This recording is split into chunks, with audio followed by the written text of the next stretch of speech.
네, 안녕하세요. 서른일기입니다. 오늘은 주말인데요. 다들 주말 잘 보내고 계신가요? 이제 오늘은 이제 한국에서 50대, 60대 사람들이 왜 노후에 가난해질 수밖에 없는 이 구조적인 이유에 대해서 한번 이야기를 해보려고 합니다. 사실은 이분들이 어쩌면 자산은 있는데 현금이 없는 세대이기도 한데, 사실 통계상으로 보면은 이 세대 분들이 자산을 꽤 보유한 것처럼 보이긴 하거든요. 일단 실제로 자가 보유율도 높고, 이제 서울이나 수도권, 광역시에 집을 가진 비율도 적지 않습니다. 하지만 동시에 이 세대분들이 노후 빈곤율이 OECD 최고 수준이기도 한데, 이 뭔가 아이러니한 모순적 사실은 자산의 대부분이 부동산에 묶여 있고요. 그 부동산은 노후를 먹여 살려주지 않기 때문이기도 합니다. 일단은 생각을 해보면 자산 구성의 극단적 쏠림을 보면 한국의 50대, 60대 가구의 자산 구조를 보면은 공통점이 있거든요. 이제 총 자산 중에 부동산 비중이 70% 혹은 80%까지도 이상이 몰빵이 되어 있고요. 금융자산, 이제 예금이나 주식이나 연금 등은 매우 낮은 상태로, 그 중에서도 연금의 어떤 현금 흐름 자산이 부동산에 있는 자산에 비해 매우 부족합니다. 즉 대부분은 집을 한 채를 마련하고 노후를 맞이하는데 매달 들어오는 돈은 없는 거죠. 사실 이 구조는 젊을 때는 문제가 되진 않거든요.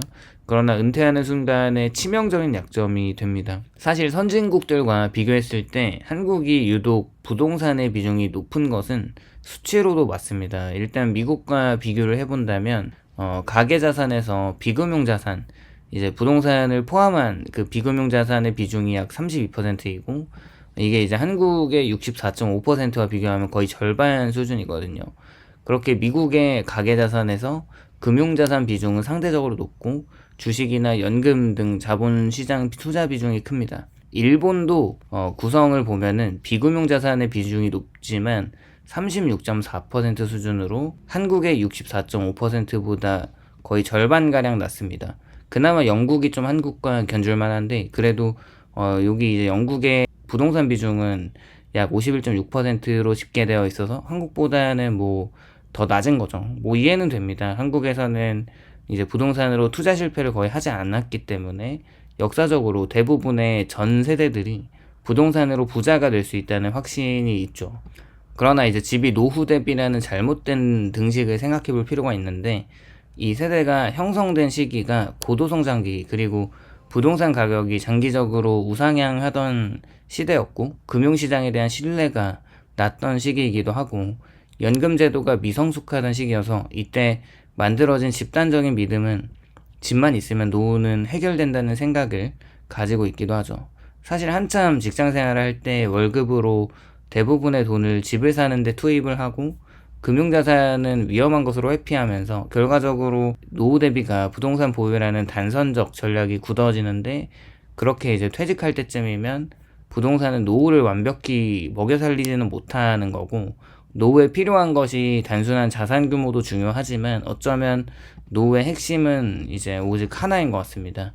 매달 안정적으로 들어오는 현금 흐름이고, 하지만 부동산은 기본적으로 이미 깔고 앉아 있어야 하는 실거주로 이제 살아야 하는 이제 거주 공간이기도 하기 때문에 현금 흐름이 생기지 않고 오히려 유지비가 지속적으로 발생하는 거죠. 물론 노후 주택연금으로 월에 연금을 수령할 수 있는 제도가 있긴 하지만, 뭐 예를 들어서 시가 한 5억 원짜리 주택이라고 하면 가입 연령이 65세라고 했을 때 종신형으로 월에 이제 수령액을 계산해 보면 대략 100만 원 안팎입니다. 이제 왜 시가 5억 원이라고 했냐면 대부분의 뭔가 이제 순자산을 이제 기준으로 봤을 때 5억 정도라고 이제 집계가 되는 경우가 있어서 설정을 했고요. 문제는 이 금액이 서울이나 수도권 기준의 이제 의료비나 관리비, 생활비를 고려하면 이제 생활을 안정적으로 할 수 있는 게 아니라는 점이죠. 그래서 많은 사람들이 집을 담보로 맡기긴 했는데, 이 정도면 애매하다라는 생각을 할 수밖에 없는 이제 금액을 수령하니까 그런 것 같습니다.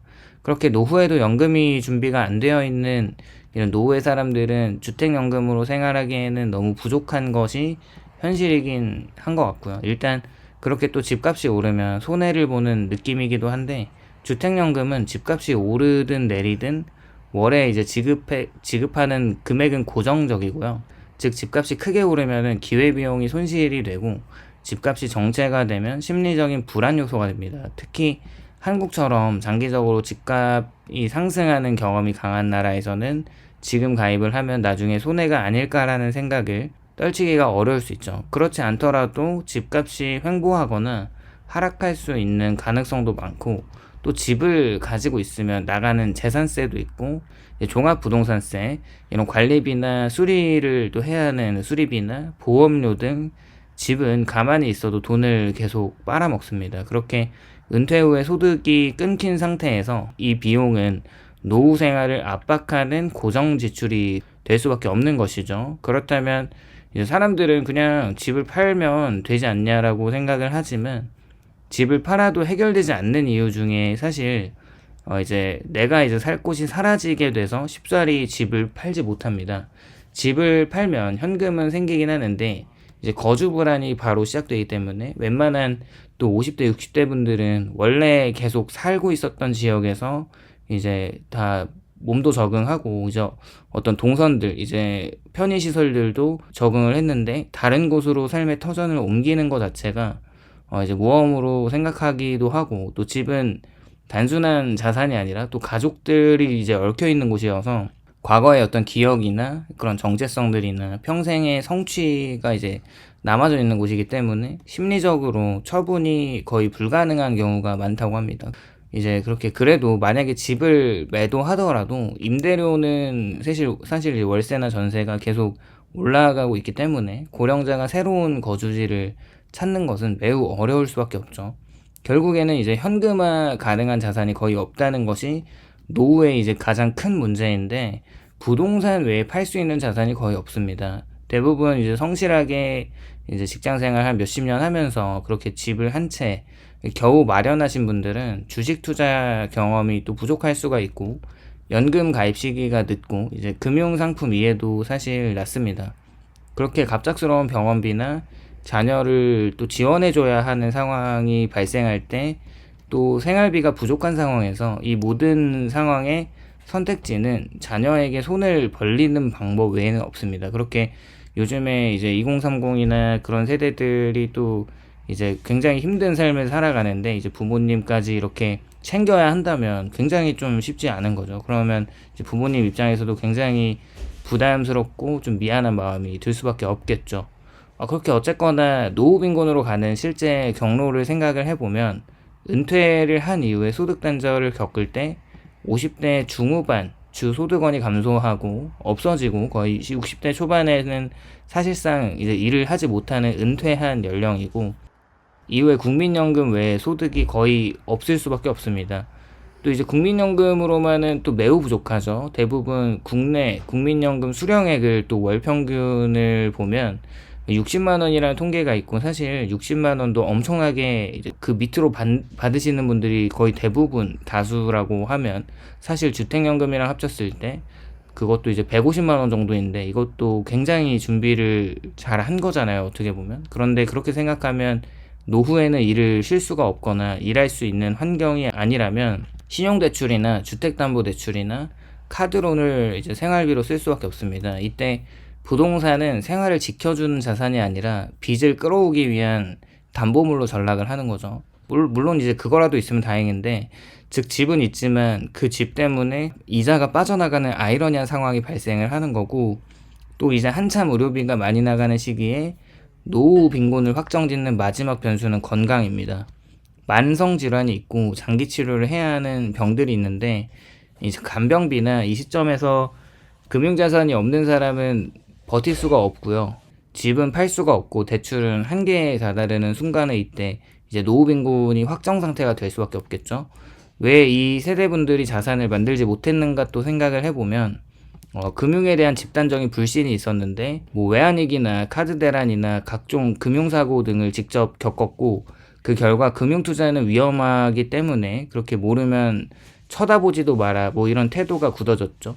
반면에 부동산은 배신하지 않는다는 믿음이 강화되면서 또 자녀 부양 부담에 엄청난 돈을 또 태웠는데, 50대, 60대의 자녀는 이제 자녀 학비나 결혼 지원이나 주거 지원 등의 많은 자산을 사용했습니다. 이 과정에서 노후 자금은 항상 뒤로 밀렸고, 나중에 또 집으로 해결하면 된다는 사고가 반복이 됐죠. 사실 부동산을 한 채 가지고 있다는 것 자체가 사실 대단한 거고 굉장히 부자로 또 보이지만 사실 이게 착시 효과이기도 한데 집값이 오르면 사람들은 나는 꽤 부자인 것 같은데 라는 생각을 하지만 이는 현금 흐름이 없는 부위고 이 착시는 소비를 늘리고 저축을 줄이고 노후 준비를 미루게 만들기도 합니다. 결과적으로 노후 빈곤이라는 구조적인 현상이 나타나고 이 모든 요소가 합쳐지면 자산은 많아 보이지만 현금은 부족한 이제 왜냐하면 소득이 없기 때문이죠. 그 상황에서 지출은 늘어나고 이 커버가 안 되면 빚이 생깁니다. 또 최악의 경우는 집을 팔기도 하지만 그래도 집은 마지막 보루로 팔 수가 없고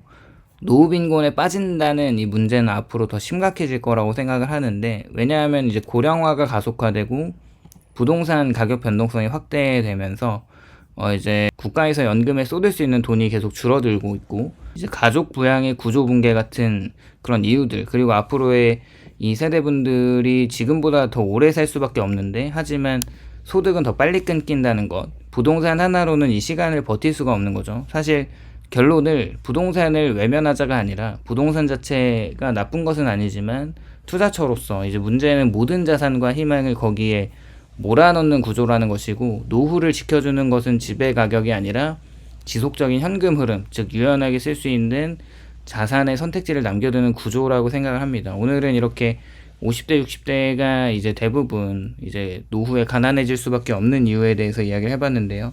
오늘도 영상에 공감이 되셨다면 좋아요와 구독을 부탁드립니다. 감사합니다.